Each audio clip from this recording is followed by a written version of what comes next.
Okay, I will explain how to get weekdays from date. You understand? Get weekdays from date. So this is it. Weekdays equal to test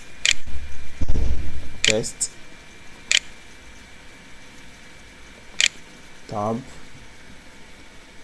You highlight the date, shift control down button to highlight all, so it is highlighted here, then comma,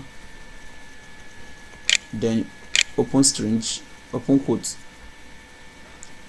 So you want it to appear in full, like Monday in complete spelling, Tuesday in complete spelling, so you use D, that is 4 days. So this is showing the full days of the week.